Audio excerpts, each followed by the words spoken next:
నమస్కారం ఘంటారావానికి స్వాగతం. ముందుగా ప్రధాన అంశాలు. కాళేశ్వరంపై కొనసాగుతోన్న జస్టిస్ పీసీ ఘోష్ విచారణ. కమిషన్ ముందుకు ఈఎన్సీ, ఓఎన్ఎం విభాగాల ఇంజనీర్లు.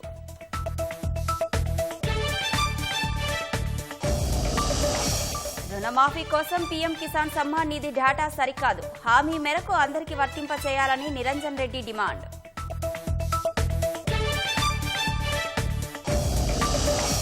కొచ్చి విమానాశ్రయానికి కువైట్ అగ్ని ప్రమాదం మృతదేహాలు. ప్రమాదంలో చనిపోయిన 45 మంది భారతీయ కార్మికులు.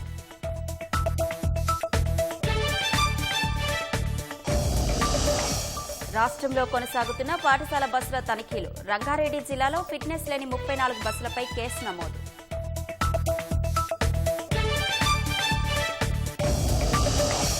నిరంతర తాగునీటి సరఫరాకు కరీంనగర్లోని housing board colony pilot project. దాదాపు 18 కోట్లతో 4 డివిజన్ల పరిధిలో పైప్ లైన్ల నిర్మాణం.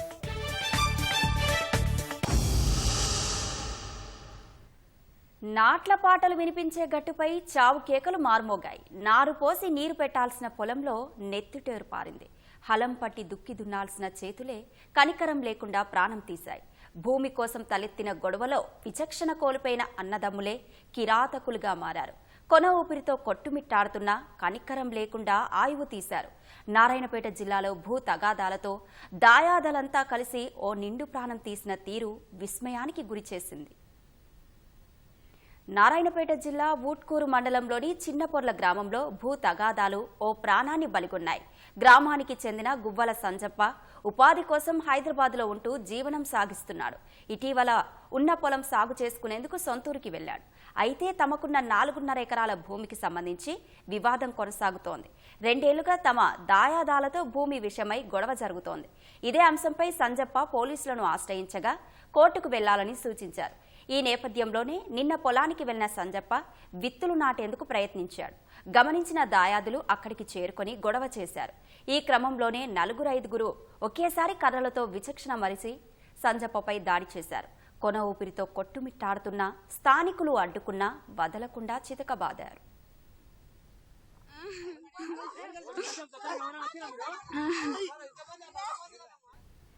తీవ్ర గాయాలైన సంజప్పను స్థానికులు, కుటుంబ సభ్యులు ఆసుపత్రికి తరలించారు. అప్పటికే తీవ్ర గాయాలు కావడంతో పరిస్థితి విషమించి సంజప్ప ప్రాణాలు విడిచాడు. భూ తగాదాలతో ప్రాణాలు పోయేలా సంజప్పపై దాడి చేయడం స్థానికులు విమర్శలకు దారితీసింది. పొలం ప్రస్తుతానికి సంజప్ప పేరునే ఉందని, అయినా చట్టపరంగా తేల్చుకోకుండా కిరాతకంగా వ్యవహరించి ప్రాణం తీశారని కుటుంబ సభ్యులు వాపోయారు. ఘటనపై పోలీసులు విచారణ జరుపుతున్నారు.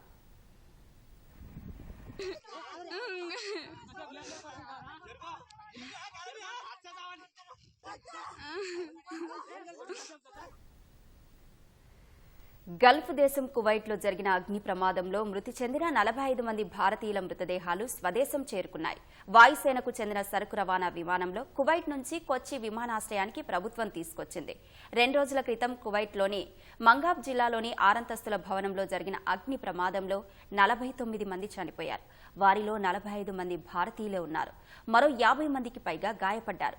విదేశాంగ శాఖ మంత్రి కీర్తివర్ధన్ సింగ్ కువైట్ అధికారులతో సమన్వయం చేయటం వల్ల మృతదేహాలను త్వరగా స్వదేశానికి తరలించేందుకు మార్గం సుగమమైంది.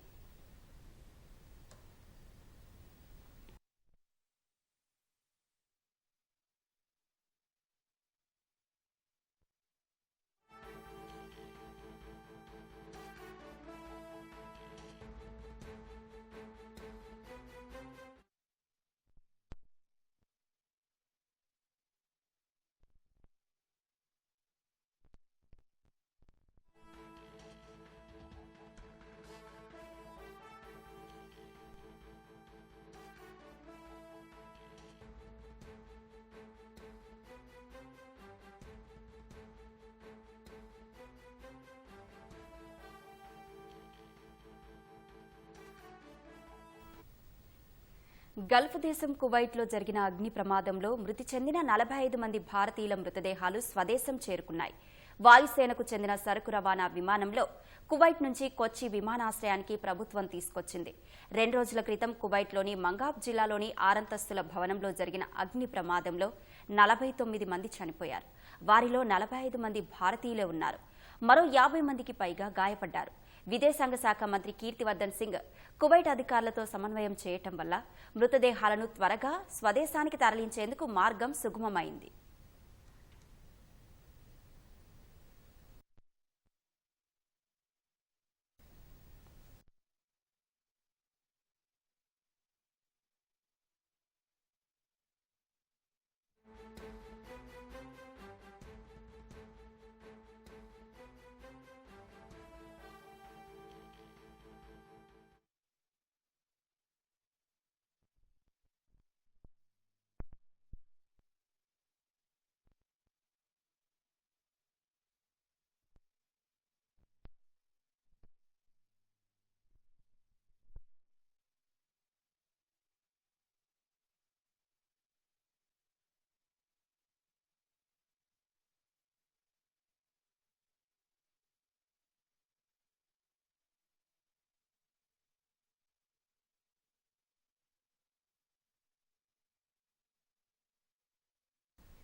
గల్ఫ్ దేశం కువైట్లో జరిగిన అగ్ని ప్రమాదంలో మృతి చెందిన 45 మంది భారతీయుల మృతదేహాలు స్వదేశం చేరుకున్నాయి. వాయుసేనకు చెందిన సరుకు రవాణా విమానంలో కువైట్ నుంచి కొచ్చి విమానాశ్రయానికి ప్రభుత్వం తీసుకొచ్చింది. 2 రోజుల క్రితం కువైట్లోని మంగాబ్ జిల్లాలోని 6 అంతస్తుల భవనంలో జరిగిన అగ్ని ప్రమాదంలో 49 మంది చనిపోయారు. వారిలో 45 మంది భారతీయులే ఉన్నారు. మరో 50 మందికి పైగా గాయపడ్డారు. విదేశాంగ శాఖ మంత్రి కీర్తివర్ధన్ సింగ్ కువైట్ అధికారులతో సమన్వయం చేయటం వల్ల మృతదేహాలను త్వరగా స్వదేశానికి తరలించేందుకు మార్గం సుగమమైంది. కువైట్ నుంచి వచ్చిన మృతదేహాలకు కేరళ సీఎం పినరయి విజయన్ నివాళులర్పిస్తున్నారు.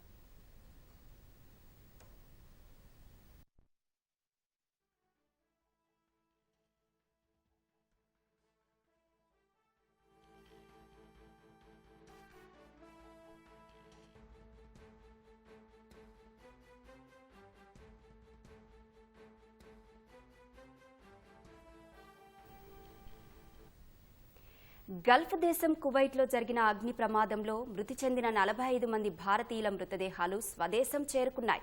వాయుసేనకు చెందిన సరుకు రవాణా విమానంలో కువైట్ నుంచి కొచ్చి విమానాశ్రయానికి ప్రభుత్వం తీసుకొచ్చింది.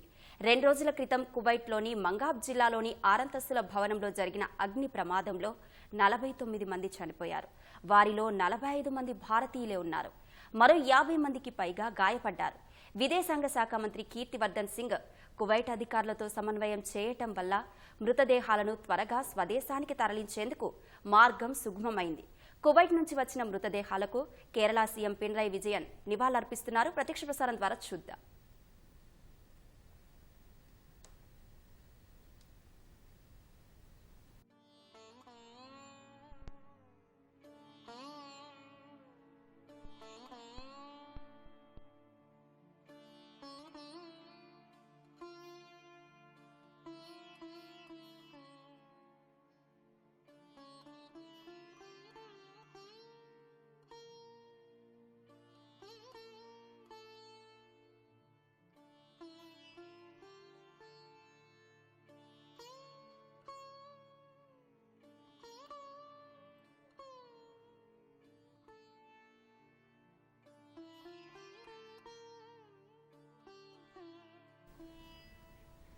గల్ఫ్ దేశం కువైట్లో జరిగిన అగ్ని ప్రమాదంలో మృతి చెందిన 45 మంది భారతీయుల మృతదేహాలు స్వదేశం చేరుకున్నాయి. వాయుసేనకు చెందిన సరుకు రవాణా విమానంలో కువైట్ నుంచి కొచ్చి విమానాశ్రయానికి ప్రభుత్వం తీసుకొచ్చింది. 2 రోజుల క్రితం కువైట్లోని మంగాబ్ జిల్లాలో 6 అంతస్తుల భవనంలో జరిగిన అగ్ని ప్రమాదంలో 49 మంది చనిపోయారు. వారిలో 45 మంది భారతీయులే ఉన్నారు. మరో 50 మందికి పైగా గాయపడ్డారు.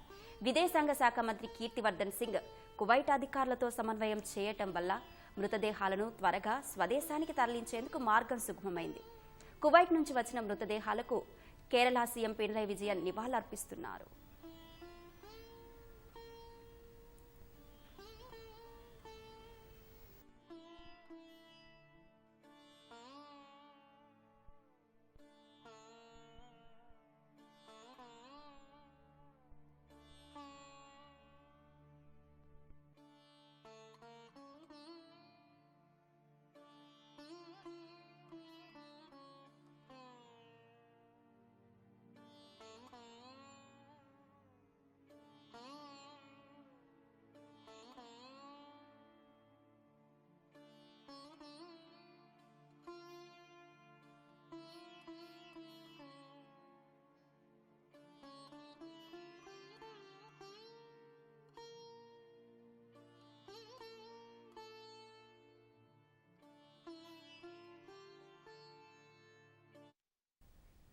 గల్ఫ్ దేశం కువైట్లో జరిగిన అగ్ని ప్రమాదంలో మృతి చెందిన 45 మంది భారతీయుల మృతదేహాలు స్వదేశం చేరుకున్నాయి.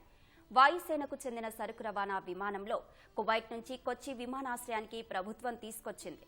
2 రోజుల క్రితం కువైట్లోని మంగాబ్ జిల్లాలో 6 అంతస్తుల భవనంలో జరిగిన అగ్ని ప్రమాదంలో 49 మంది చనిపోయారు. వారిలో 45 మంది భారతీయులే ఉన్నారు. మరో 50 మందికి పైగా గాయపడ్డారు. విదేశాంగ శాఖ మంత్రి కీర్తివర్ధన్ సింగ్ కువైట్ అధికారులతో సమన్వయం చేయటం వల్ల మృతదేహాలను త్వరగా స్వదేశానికి తరలించేందుకు మార్గం సుగమమైంది. కువైట్ నుంచి వచ్చిన మృతదేహాలకు కేరళ సీఎం పినరయి విజయన్ నివాళులర్పించారు.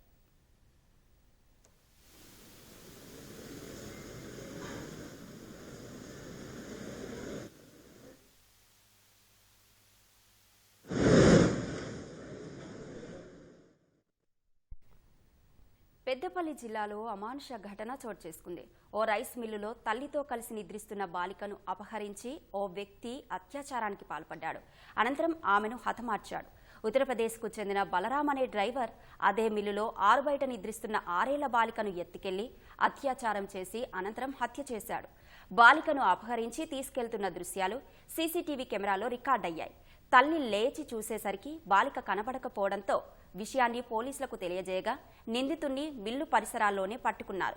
అనంతరం నిందితుడు బలరాంను అరెస్టు చేశారు. మావోయిస్టులు అమర్చిన మందు పాతర పేలి మహిళకు గాయాలైన ఘటన ములుగు జిల్లా వెంకటాపురం మండలం చోకల అటవీ ప్రాంతంలో చోటు చేసుకుంది. ఛత్తీస్గఢ్ అటవీ ప్రాంతంలో బెడమల్లన్న దేవస్థానానికి గ్రామం నుంచి 100 మందికి పైగా కాలినడకన బయలుదేరారు. ఈ క్రమంలో మావోయిస్టులు అమర్చిన మందు పాతర పేలి సునీత అనే మహిళకు తీవ్ర గాయాలయ్యాయి. దర్శనం కోసం వెళ్తున్న భక్తులు ఆ శబ్దాన్ని విని భయాందోళనకు గురయ్యారు. గాయపడిన మహిళను కర్రకు డోలీ కట్టుకుని వెంకటాపురం ప్రభుత్వ ఆసుపత్రికి తరలించి ప్రాథమిక చికిత్స అందించారు. అక్కడి నుంచి మెరుగైన వైద్యం కోసం భద్రాచలం ఆసుపత్రికి తరలించారు.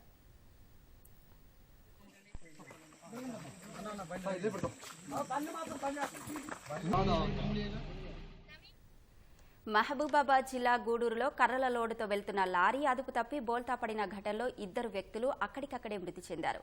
గూడూరు సీఐ గన్మెన్ గా పనిచేస్తున్న పాపారావు, స్థానికంగా ఉపాధ్యాయుడిగా విధులు నిర్వహిస్తున్న దేవేందర్ రహదారి పక్కన టీ తాగుతుండగా ప్రమాదం చోటు చేసుకుంది.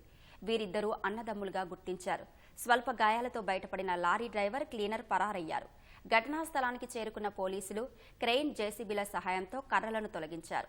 మృతదేహాలను పోస్టుమార్టం నిమిత్తం గూడూరు ప్రభుత్వ ఆసుపత్రికి తరలించారు.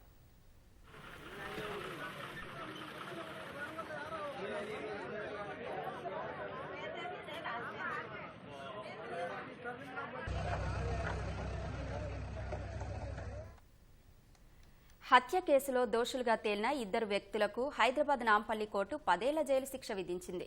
బీదర్కు చెందిన సంజు అనే వ్యక్తి 6 ఏళ్ల క్రితం హైదరాబాద్కు వచ్చి నారాయణగూడలో అద్దెకుంటున్న తన సోదరుడి వద్ద ఓ రోజు బస చేశాడు. అదే రోజు రాత్రి స్నేహితులతో కలిసి అన్నాతమ్ములు మద్యం సేవించే క్రమంలో గొడవ జరిగింది. బస్వంత్ కుమార్, నాగేందర్ అనే 2 వ్యక్తులు సంజుపై దాడి చేయగా తాను చనిపోయాడు.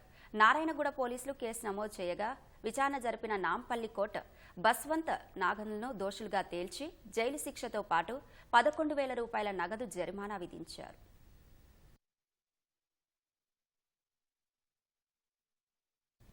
కాళేశ్వరం ప్రాజెక్టు ఆనకట్టలకు సంబంధించిన అంశాలపై జస్టిస్ పీసీ ఘోష్ విచారణ ప్రక్రియ కొనసాగుతోంది. ఈఎన్సీ జనరల్ కార్యాలయంలోని ఇంజనీర్లు, ప్రాజెక్టుల ఆపరేషన్ అండ్ మెయింటెనెన్స్ విభాగంలోని ఇంజనీర్లు ఇవాళ కమిషన్ ముందు హాజరయ్యారు. మేడిగడ్డ, అన్నారం, సుందిళ్ల ఆనకట్టలకు సంబంధించి వారి పాత్ర, సంబంధిత అంశాలపై కమిషన్ వారిని విచారణ చేస్తోంది. అవసరమైన అంశాలపై సమాచారం, వివరాలు సేకరిస్తోంది. అటు కొంతమంది ఇతర వ్యక్తుల నుంచి కూడా కమిషన్ సమాచారం తీసుకుంటోంది. ఆనకట్టలకు సంబంధించిన అంశాలపై వారి నుంచి వివరాలు తీసుకుంటోంది. కాళేశ్వరంపై జరుగుతున్న న్యాయ విచారణ కమిషన్కు 2 సీనియర్ ఇంజనీర్లను దూరంగా పెట్టాలని నిర్ణయించినట్టు తెలుస్తోంది. కమిషన్ సూచనల మేరకే ఈ నిర్ణయం తీసుకున్నట్లుగా సమాచారం. విచారణ ప్రారంభించే ముందుగానే కొందరు ఇంజనీర్లు టెలికాన్ఫరెన్స్ పెట్టుకుని కూడబలుక్కున్నట్లు వెలుగులోకి రావడంతో జస్టిస్ పీసీ ఘోష్ తీవ్రంగా పరిణమించారు. కాగా ఈ నెల 7వ తేదీన మేడిగడ్డ, సుందిళ్ల, అన్నారం ఇంజనీర్లను కమిషన్ విచారణకు హాజరవ్వాలని పిలిచింది. దీనికి ముందు రోజు ఓ ఇంజనీర్ ఇన్ చీఫ్ టెలికాన్ఫరెన్స్ నిర్వహించి కమిషన్ ముందు అందరూ ఒకే రకంగా చెప్పాలని సూచించినట్లు సమాచారం. ఈ కాన్ఫరెన్స్ 45 నిమిషాల పాటు సాగినట్లుగా, అందులో పలు అంశాలు చర్చించినట్లుగా ప్రభుత్వం దృష్టికి వచ్చింది.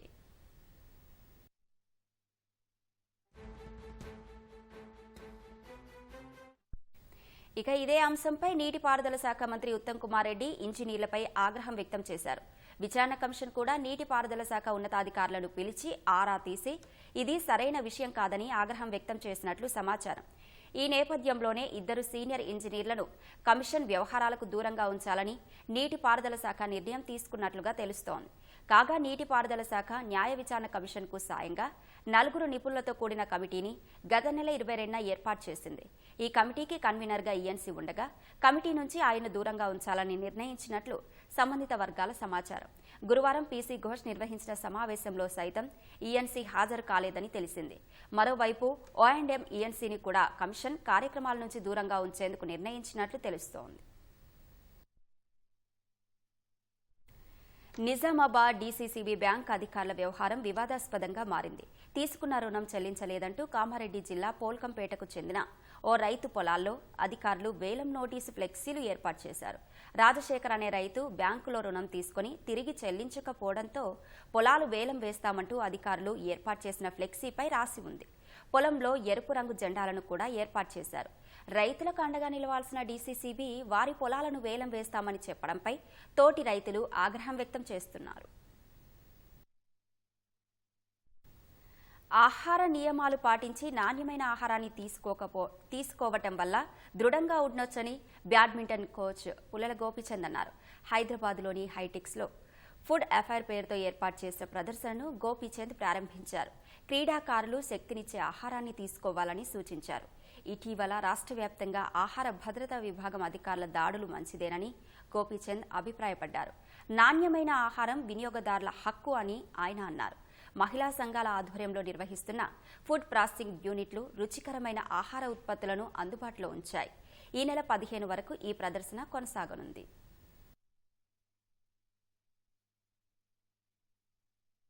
It's very important. ఇంతమంది మనం బయట నుంచి ఫుడ్ తెచ్చుకుంటున్నాం, మనం నమ్ముతున్నాం బయట నుంచి ఫుడ్ అంతా బాగానే ఉంటుంది, బాగానే చేస్తున్నారని. బట్ యాక్చువల్లీ మనకు ఆ కంట్రోల్ లేకపోవటం is really sad. But I'm very happy that the government is taken this initiative and making sure that they are giving us good food. So ఇది చాలా అవసరం. అండ్ చిన్న ప్లేసెస్ అయినా కూడా, పెద్ద రెస్టారెంట్స్ అయినా కూడా ప్రతిదీ ఫుడ్ సేఫ్టీ అండ్ వాళ్ళ దగ్గర ఆ ప్రోడక్ట్ ఏదైతే వాడుతున్నారో, క్లీన్లీనెస్ ఏదైతే ఉండాలో అది మనకి చాలా అవసరం అని నేను భావిస్తున్నాను. అండ్ గవర్నమెంట్ ఇనిషియేటివ్ చాలా మంచిదని భావిస్తున్నాను. కరీంనగర్లో 5 అంతస్తులకు పాగిన ఓ సన్నజాజి తీగ చూపర్లను విశేషంగా ఆకట్టుకుంటోంది. ముకరంపురలోని ఓ అపార్ట్మెంటు ఆవరణలో 15 ఏళ్ల క్రితం నాటిన సన్నజాజి మొక్క ఏకంగా 18 మీటర్ల పైకి ఏగబాకి 5వ అంతస్తుకు చేరింది. ఇటీవల అపార్ట్మెంటుకు రంగులు వేయించినా మొక్కకు నష్టం జరగకుండా జాగ్రత్తలు తీసుకున్నారు. వేసవి కాలంలో సన్నజాజి సువాసన ఆహ్లాదంగా ఉంటుందని భవనం వాసులు అంటున్నారు.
ఆల్మోస్ట్ 5 ఫ్లోర్స్ వరకు ఉంటుంది. ఫస్ట్ ఫ్లోర్లో పెడితే 5th ఫ్లోర్ వరకు బాకింది. అది ఏ ఫ్లోర్ వాళ్ళు ఆ ఫ్లోర్కి ఆ పూల్ తీసుకుంటారు. చాలానే వస్తాయి, అంటే వానాకాలం ఎక్కువ రావు కానీ ఎండాకాలం చలికాలం బాగానే వస్తాయి.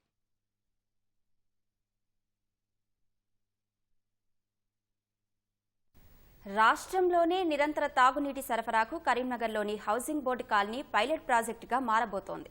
దాదాపు 18 కోట్లతో 4 డివిజన్ల పరిధిలో పైప్ లైన్ల నిర్మాణంతో పాటు మీటర్లు బిగించే ప్రక్రియ శరవేగంగా సాగుతోంది. మీటర్లు పెట్టడం సహా నిరంతర సరఫరాతో నీటి వృధా అరికట్టేందుకు అవకాశం ఉంటుందని అధికారులు చెబుతున్నారు. కరీంనగర్కి దిగువ మానేరు జలాశయం అందుబాటులో ఉండటంతో ప్రజలకు నిరంతర తాగునీటి సరఫరా చేయాలని ప్రభుత్వం నిర్ణయించింది. అందులో భాగంగా మిషన్ భగీరథ ద్వారా శుద్ధ జలాల్ని అందించేందుకు పగడ్బందీ ఏర్పాట్లు చేస్తోంది.